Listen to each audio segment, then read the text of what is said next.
한 해를 기준으로 할 때 절반의 시간을 보내고 또 절반의 시간을 맞이하는 그런 그 첫 주일입니다.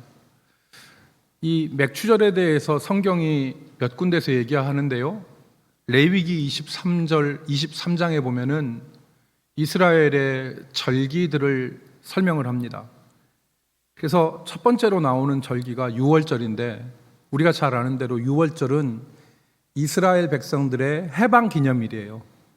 애굽에서 종살이 하던 이스라엘 백성들이 유월절에 애굽에서 나오잖아요. 그런데 이 유월절을 농사 짓는 절기에서 보면 첫 추수한 것, 이삭, 그러니까 첫 이삭을 드리는 절기가 유월절입니다.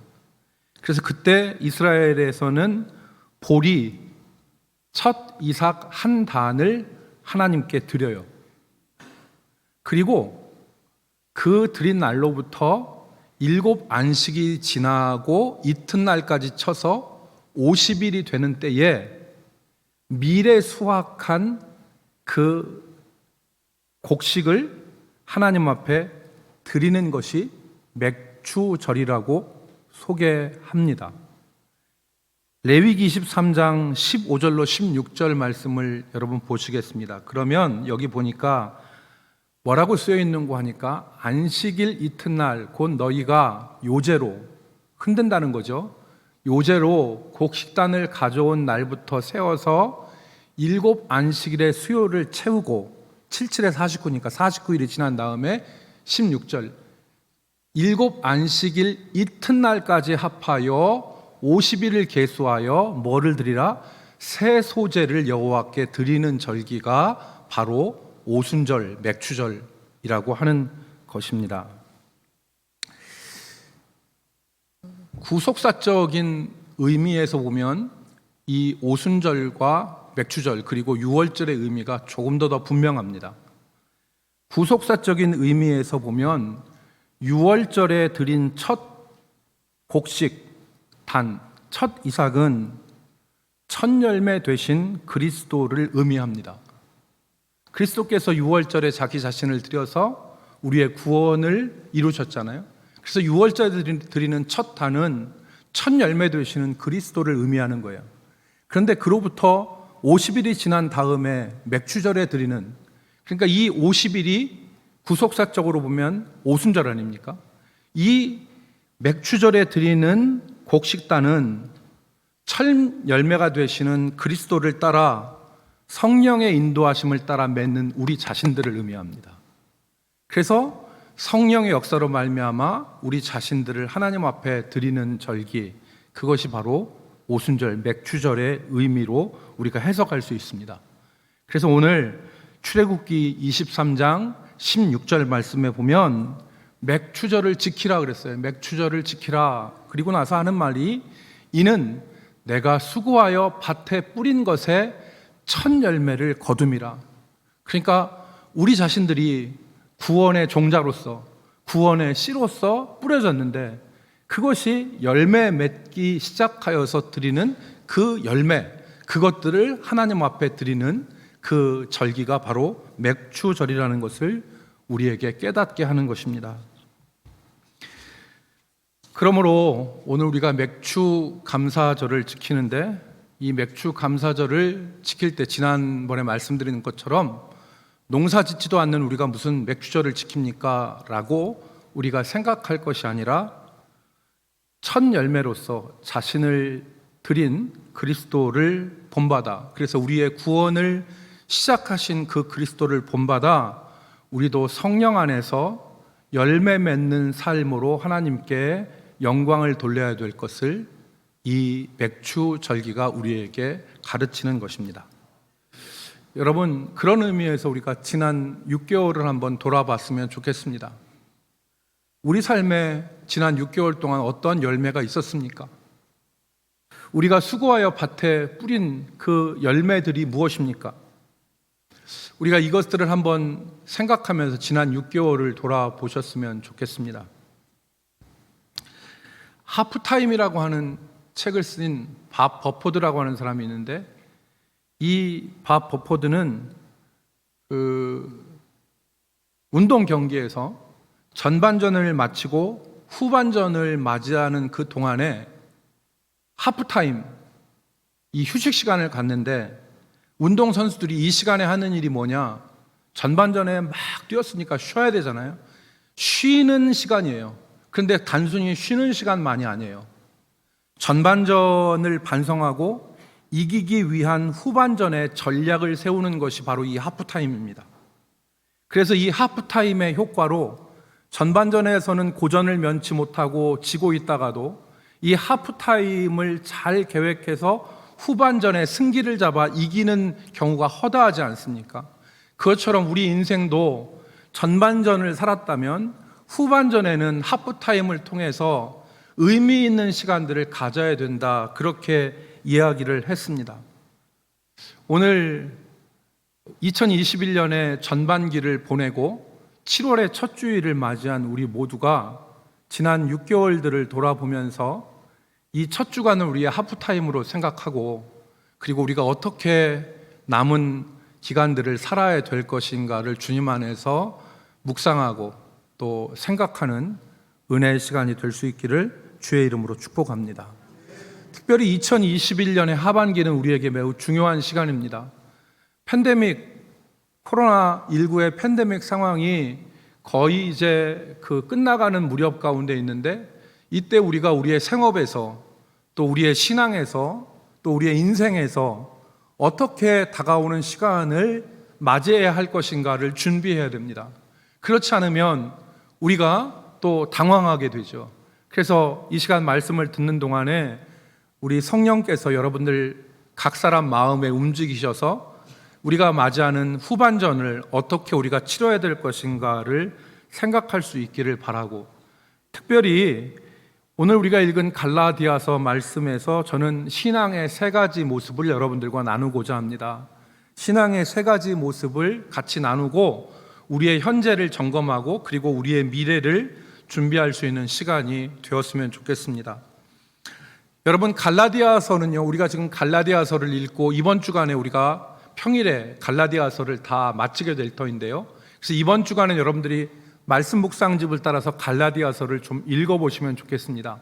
갈라디아서는 한마디로 얘기하면 복음이 무엇인가를 가장 잘 설명하는 책이 갈라디아서다, 이렇게 말할 수 있습니다. 로마서가 우리의 구원이라고 하는 것을 논리적으로, 그리고 하나님의 구원 역사 전체를 통해서 우리에게 마치 보석과 같이 설명하고 있다면, 갈라디아서는 다른 복음이 아니라 참된 복음이 무엇이냐를 우리에게 선명하게 드러내는 것이 바로 갈라디아서입니다. 바울이 갈라디아 교회를 세웠는데요, 바울이 떠난 이후에 다른 복음을 전하는 사람들이 갈라디아 사람들을 흔들어 놨습니다. 믿음으로만 구원받는 것이 아니라 믿음에다가 할례와 같은 율법의 행위를 더해야지만이 온전한 구원이 된다. 믿음만으로는 너무 쉽게 구원 얻는 거 아니냐, 그러니까 믿음에다가 율법의 행위를 더해야 된다고 사람들에게 가르쳤고, 유대인들이 율법에 익숙하다 보니까 그것에 흔들렸습니다. 그래서 바울이 뭐라고 했습니까? 다른 복음은 없나니 우리와 천사라 할지라도 다른 복음을 전하는 자들에게는 저주가 임할지어다라고 강력하게 소리를 높였습니다. 오늘 그래서 이 갈라디아서의 전체의 내용에 그것이 다 퍼져 있는데, 우리가 읽은 2장 16절에는 갈라디아서의 핵심 문장이 거기 표현되어 있죠. 우리 16절을, 갈라디아서 2장 16절을 같이 보겠습니다. 사람이 의롭게 되는 것은 율법의 행위로 말미암음이 아니요 오직 예수 그리스도를 믿음으로 말미암는 줄 알므로 우리도 그리스도 예수를 믿나니 이는 우리가 율법의 행위로서가 아니고 그리스도를 믿음으로써 의롭다함을 얻으려 함이라. 율법의 행위로서는 의롭다함을 얻을 육체가 없느니라. 이것이 갈라디아서의 핵심 문장이죠. 그러니까 율법의 행위로 우리가 의롭다함을 얻을 수 없다. 그리고 율법의 행위로서 우리가 그리스도 앞에 설 수 없다. 이것을 말하는 것입니다. 그래서 바울 사도는 왜곡된 복음이 무엇인지를 분명하게 드러냈습니다. 그래서 오늘 이 갈라디아서를 통해서 우리는 신앙의 세 가지 단계를 같이 나누겠습니다. 명시적으로 갈라디아서에서 바울이 신앙의 3단계를 이야기하진 않았습니다. 그러나 바울이 말한 이 복음의 단계 가운데서 우리는 신앙의 3단계를 우리가 추론할 수 있는데 그 3단계를 살펴보겠습니다. 첫 번째는 육체의 단계입니다. 죄에 사로잡혀 있는 사람, 이 삶의 모습이 있습니다. 정욕에 눈이 멀고 정욕에 팔려서 하나님의 의에 대해서는 관심이 없는 상태, 육체의 일을 행하는 사람들을 말합니다. 교회를 다녀도 또 교회를 다니지 않아도 육체의 정욕에 매여 있는 그런 삶이 있습니다. 그 삶은 하나님의 의를 모르죠. 교회 다니는 사람이라 하더라도 육체의 일에 매여 있고 죄에 사로잡혀 있는 사람이 있을 수 있습니다. 갈라디아서 5장 19절 말씀에 바울 사도가 그 육체의 일에 대해서, 죄를 짓는 일에 대해서 말했습니다. 갈라디아서 5장 19절 말씀을 보겠습니다. 육체의 일은 분명하니 곧 음행과 더러운 것과 호색과, 성적인 범죄들이죠. 성적인 범죄에 빠져서 거기서 나오지 못하는 것입니다. 그리고 20절 말씀에 보니까 우상숭배와 주술과, 하나님을 섬기지 않고 우상을 세워놓고 섬기는, 이게 불쌍에만 절하는 것을 의미하지 않습니다. 내 속에 우상을 섬기는 일, 그 일과 원수 맺는 것과 분쟁과 시기와 분냄과 당짓는 것과 분열함과 사랑과의 관계 속에서 화목과 사랑을 하지 않고 사람을 투기하고 시기하고 당짓고 미워하고 분쟁하고 싸우는 것입니다. 사람을 이해하지 못하는 것이죠. 그런 상황에 있다는 것입니다. 그리고 2단과 21절에 보니까 투기와 술 취함과 방탕함이니, 술 취함과 방탕함의 죄에 빠져 있는 것입니다. 세상에 빠져서 사는 것입니다. 또 그와 같은 것들이라 전에 너희에게 경계한 것 같이 경계하노니 이런 일을 하는 자들은 하나님의 나라를 유업으로 받지 못할 것이요. 바울 사도는 육체의 일이 무엇인지를 말하고 그 육체의 일을 행하는 사람들은 하나님의 나라를 유업으로 받지 못한다고 그랬습니다. 육체의 일은 죄를 짓는 것입니다. 하나님이 기뻐하지 않으시고 자신을 망치는 일을 계속하는 것입니다. 거기에서 빠져나오지 못하는 것입니다. 죄는 사람을 마귀의 올무에 걸리게 하고 마귀의 종노릇을 하게 합니다. 자신은 자유롭다고 말하지만 육체적으로 겉모습을 보면 쇠사슬에 매여 있지 않지만 육체의 일을 하고 죄를 짓는 사람은 죄의 노예, 죄의 종노릇을 하면서 사는 것입니다. 바울 사도는 이런 마귀의 올무에서 벗어나 하나님께 사로잡힌 자들이 되어야 된다고 말했습니다. 디모데 후서 2장 26절 말씀해 보면 우리 같이 한번 읽겠습니다. 그들로 시작. 그들로 깨어 마귀의 올무에서 벗어나 하나님께 사로잡힌 바 되어 그의 뜻을 따르게 하실까 함이라. 여기 중요한 말이 나왔습니다. 그들로 마귀의 올무에서 벗어나. 올무가 무엇입니까? 짐승들에게 쓰는 도구가 올무 아닙니까? 이 올무에 한번 걸리면 벗어나려고 해도 점점 살을 파고 들어오는 이 쇠, 그 철사, 이런 것들이 사람을 옴짝달싹하게 짐승들을 만들지 않습니까? 그런데 그들로 깨어서 마귀의 올무에서 벗어나 하나님께 사로잡힌 바 되어 그의 뜻을 따르게 할까 하심이라. 사랑하는 성도 여러분, 오늘 우리가 하나님께 사로잡힌 자들 되기를 주의 이름으로 축복합니다. 우리가 마귀의 올무에서 붙잡혀가지고 거기서 벗어나오지 못하는 사람이 아니라 하나님께 사로잡힌 자들이 돼야 돼요. 하나님께. 청교도 신학자인 존 오웬이라고 하는 사람이 죄의 기만성에 대해서 얘기했습니다. 죄가 우리를 속이고 있다는 거예요. 어떻게 우리를 속이냐? 우리 속에 잘못된 관념을 집어넣어서 우리를 속인다는 것입니다. 세 가지를 말했는데 첫 번째는 사람이 탐닉하고 있는 죄는 오직 하나라는 개념이다. 내가 지금 한 가지 죄에 빠져 있다고 생각하는 겁니다. 죄에 빠진 사람이 한 가지 죄에 빠져 있다는 거예요. 빠져 있다고 생각한다는 거예요. 회사에서 아니면 다른 사람의 돈을 도둑질하는 사람, 금전적인 부정을 저지르는 사람, 이 사람은 어떻게 생각하냐면 나는 경제적인 이 돈에 대해서 부정을 저지를 뿐이지 다른 면에서는 난 깨끗한 사람이야, 이렇게 생각한다는 것입니다. 성적인 범죄를 저지르는 사람이 나는 지금 간음하고 성적인 죄만 저지르고 있지 다른 면에서는 나는 깨끗한 사람이야 라고 자신을 위안한다는 것입니다. 그런데 보십시오. 사람들은 자신의 한 가지 외에는 다른 면에서 자기가 충분히 깨끗하다고 생각하게 한다.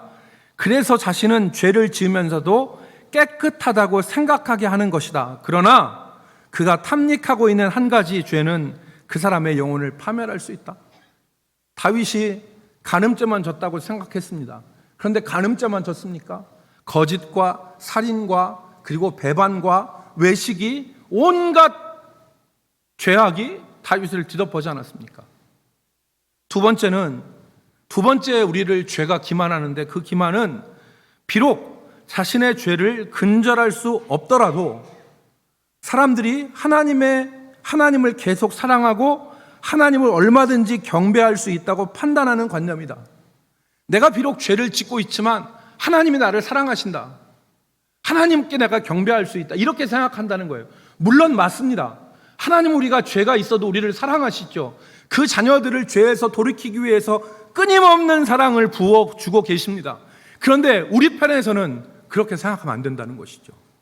하나님의 자비를 이용하여서 자신의 죄를 정당하게 하고 그 안에서 안주하게 해서 영원히 그 죄에서 나오지 못하고 죄 가운데서 멸망하도록 하는 것이 죄악이 우리를 기만하는 것입니다. 마지막, 그러나 하나님이 무엇보다도 사랑받지 않으면 하나님은 전혀 사랑받는 것이 아니다. 셋째, 사람들이 자기 정욕이나 쾌락을 만족시킨 뒤 어느 한 시기에, 즉 죄가 자기들을 파멸시키지 않을 정도까지만 죄를 범하고 그 후에 죄를 포기하겠다고 결심하는 것이다. 내가 멸망하기 전까지만 죄를 좀 짓고 이 안에서 즐기다가 멸망하기 직전에 내가 돌이키겠다라고 생각한다는 겁니다, 사람들이. 그러나 지금 포기하지 않는 사람은 계속 죄를 범하겠다는 것으로 포기를 결심한 것이 절대 아니다. 여러분, 죄에 빠져 있으면 결코 하나님의 영광을 볼 수 없습니다. 하나님과 동행할 수 없습니다. 이때 필요한 것이 바로 회개입니다. 그 기류에서 돌이켜서 나와야 됩니다.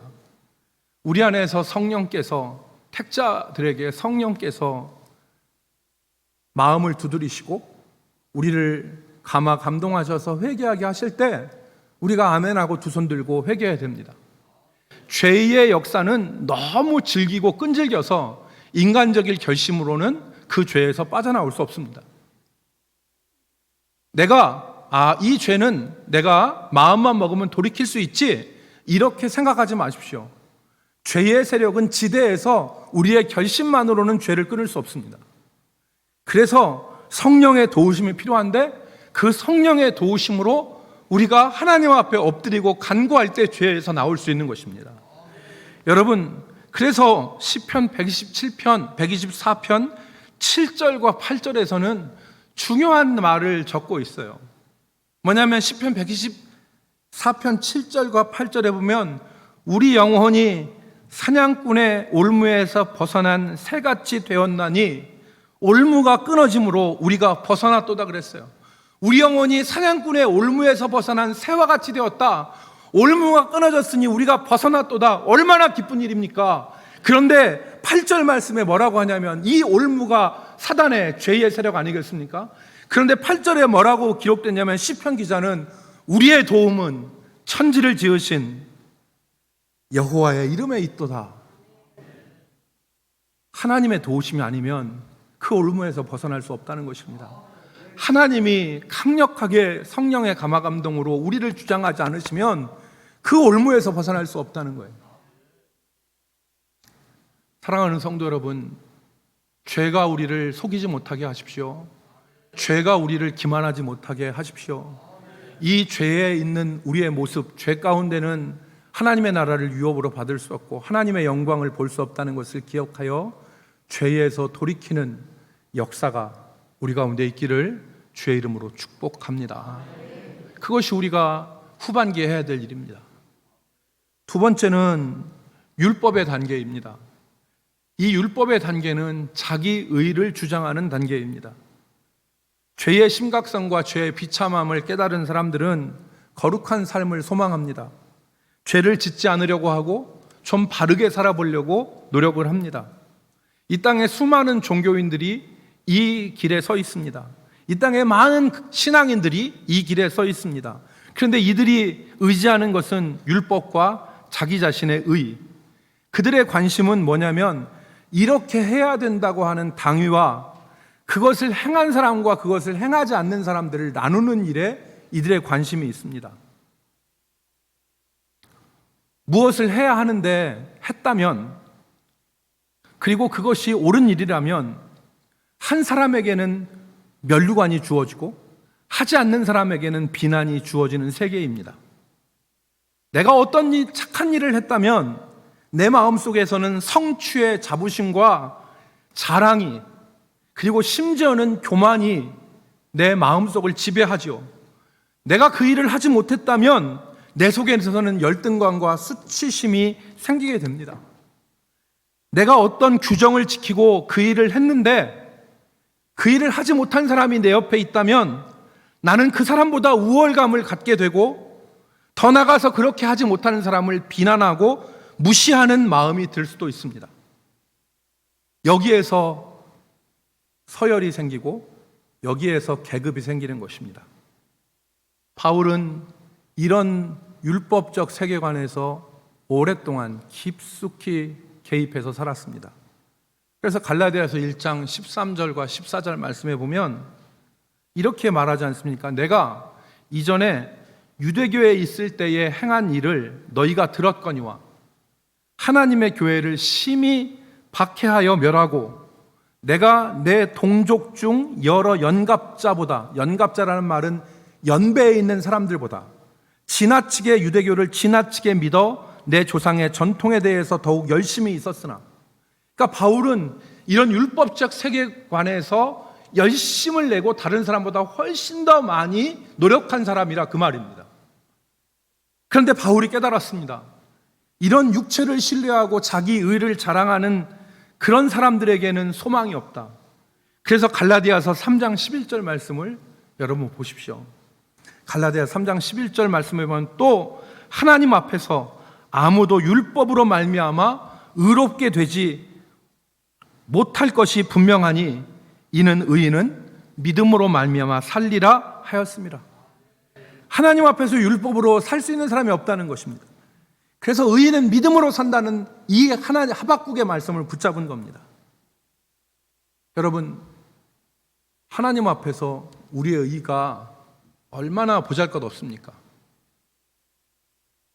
마치 에덴 동산에서 아담이 범죄하고 자기 수치를 가리기 위해서 나뭇잎으로 치마를 만들어서 자기 수치를 가렸는데 그것이 얼마 지나면 나뭇잎이 바스라지고 부서져서 아무 쓸데없는 것과 같은 것이 우리의 의입니다.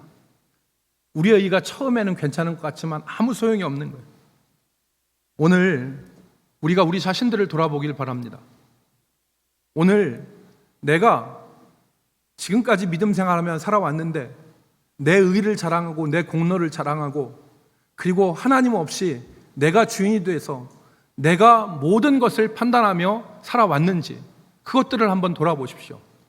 내가 살고 그리스도는 죽었는지, 나는 죽고 그리스도는 살았는지를 우리가 분별해야 됩니다. 그래서 내 의와 내 자랑으로서 믿음 생활하고 내 삶에 그리스도는 보이지 않고 내가 내 인생의 주인의 자리에 서서 믿음 생활했다면 나는 율법의 사람입니다. 마지막 세 번째, 믿음의 단계입니다. 그리스도를 의지하는 단계입니다. 자기의 의를 의지하지 않고 자기의 의를 자랑하지 않고 내가 무엇을 하였다, 내가 무엇을 이루었다, 이것을 의지하지 않고 십자가에 그리스도를 의지하는 것입니다.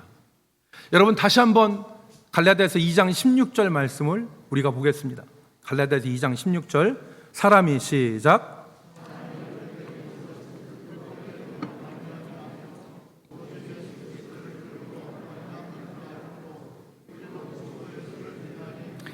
이는 우리가 율법의 행위로서가 아니고 그리스도를 믿음으로써 의롭다함을 얻으려 함이라.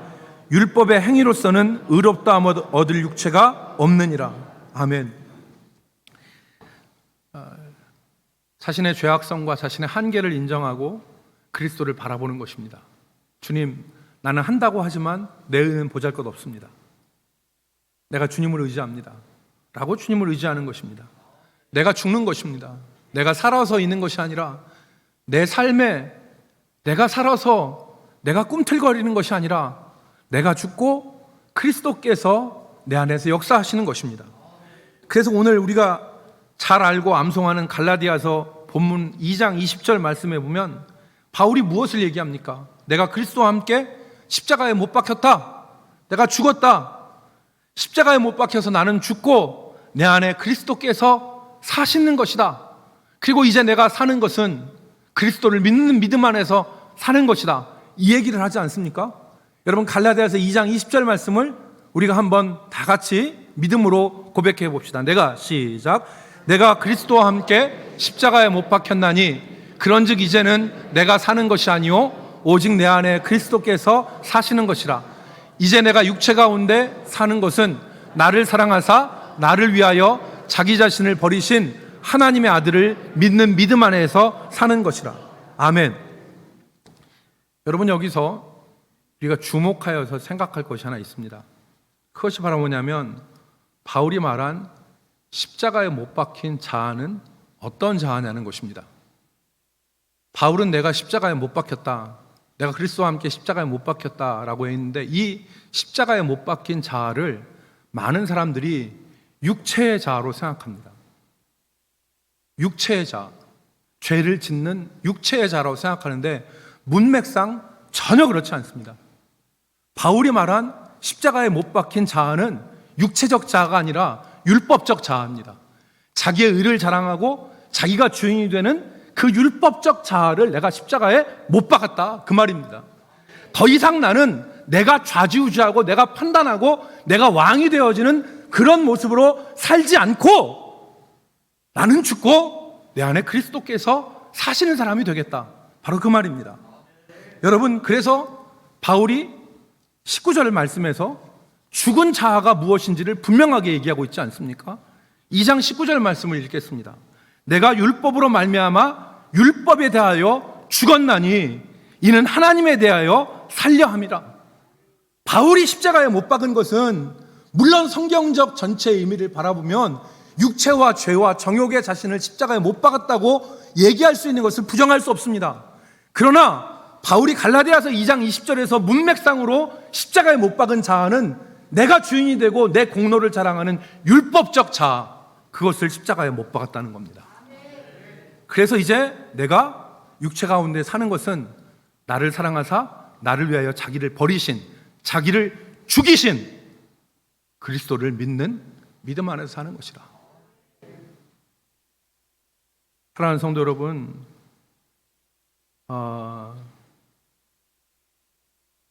우리가 죽는 역사가 있기를 주의 이름으로 축복합니다. 집에서, 직장에서, 가정에서, 교회에서 내가 살아서 내 의를 주장하고 내가 이렇게 서는 것이 아니라 우리 자신들은 죽고 그리스도께서 사시는 이 믿음의 단계, 믿음의 역사가 우리 가운데 있기를 주의 이름으로 축복합니다. 그래서 오늘 이 바울의 고백처럼 나는 죽고 그리스도께서는 내 삶에서 사시는 역사, 그래서 내 의를 주장하는 것이 아니라 그리스도의 의를 덧입어서 살아가는 우리 성도들이 될 수 있기를 주의 이름으로 축복합니다. 그런데 우리가 죽어도 하나님 우리를 살리십니다.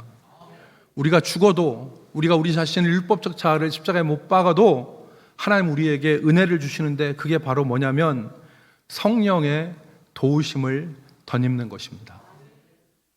여러분, 갈라디아서 3장 14절 말씀에 보면 이렇게 기록합니다. 이는 그리스도 예수 안에서 아브라함의 복이 이방인에게 미치게 하고 또 우리로 하여금 믿음으로 말미암아 성령의 약속을 받게 하려 함이라 그랬습니다.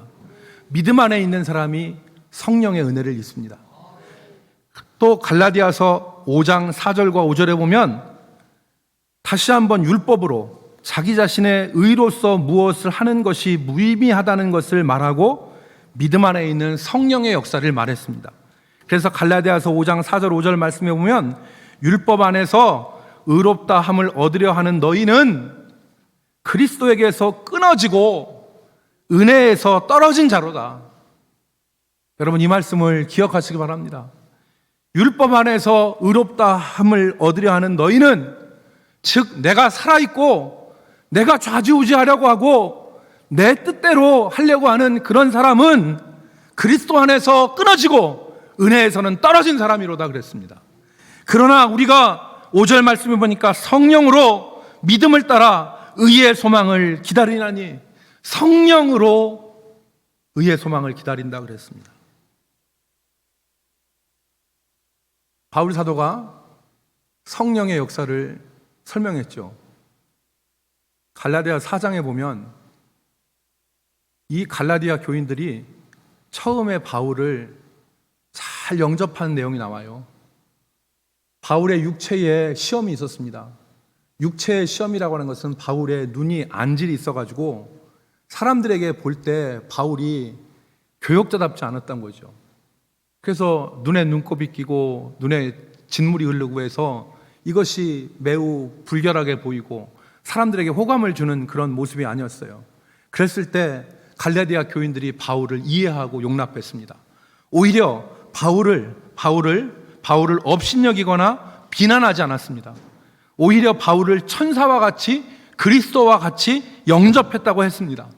더더군다나 할 수만 있으면 자기들의 눈을 빼어서 바울에게 주려고 했습니다. 어떻게 가능했습니까? 성령의 역사였습니다. 성령께서 역사하니까 꼴보기 싫은 거, 성령께서 역사하니까 비기 싫은 거, 성령께서 역사하니까 용납할 수 없는 거, 이것들을 비난하거나 무시하지 않고 천사를 영접하는 것처럼, 예수 그리스도를 영접하는 것처럼 영접하고 오히려 할 수만 있으면 눈을 빼서 바울에게 주려고 하는 사랑을 실천하는 것이죠. 무엇으로 가능했습니까? 성령으로 가능했습니다. 성령으로. 사랑하는 성도 여러분, 이 길이 우리가 가야 될 길입니다. 이 길이 우리가 가야 될 길입니다. 이 길이 우리가 행해야 될 길입니다. 죄에서 돌이키시기 바랍니다. 죄에서 돌이키고 자신의 의를 자랑하지 말고 믿음 안에서 성령의 은혜를 힘입어서 하나님의 뜻을 이루는 사람들로 살아가기를 주의 이름으로 축복합니다. 성령의 충만함을 사모하시고 기도하시기 바랍니다. 육체로서는 우리가 하나님의 뜻을 행할 수 없습니다. 육체의 소욕으로는 육체의 열매를 거두고 성령의 소욕을 따르면 성령의 소욕으로 영생을 거둔다. 우리가 말씀을 기억합니다. 육체의 정욕은 죄를 낳지만 성령의 역사는 열매를 낳습니다. 여러분, 갈라디아서 5장에 왜 성령의 열매라고 했을까요? 육체의 소욕 또 죄의 일들은 아무런 인생에 남는 것이 없습니다. 그렇지만 성령에 순종하면 우리 삶에 열매와 같은 것들이 남아요. 한 해를 정리할 것입니다, 우리가. 그리고 우리의 인생도 정리할 것입니다. 그때 우리의 삶에 죄의 소욕과 그리고 부질없는 율법의 의를 자랑하는 헛된 것들만이 남겨지는 것이 아니라 믿음으로 성령을 의지하여 성령의 열매로 우리 삶에 충만히 임할 수 있기를 여러분 간구하시고 소원하시기를 주 예수 그리스도의 이름으로 축복합니다.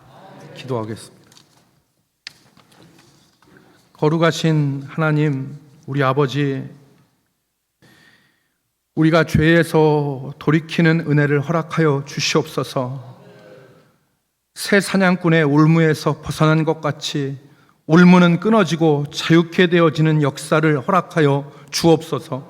우리의 도움이 천지를 지으신 여호와에게서로다라고 고백하며 하나님을 의지하게 하시고, 우리가 더 이상 우리 자신이 살아있는 것이 아니라 나는 십자가에 못 박히고 내 안에 그리스도가 역사하시고 나를 인도하시는 성령의 인도하심 받게 하여 주옵소서. 예수님의 이름으로 기도 올리옵나이다.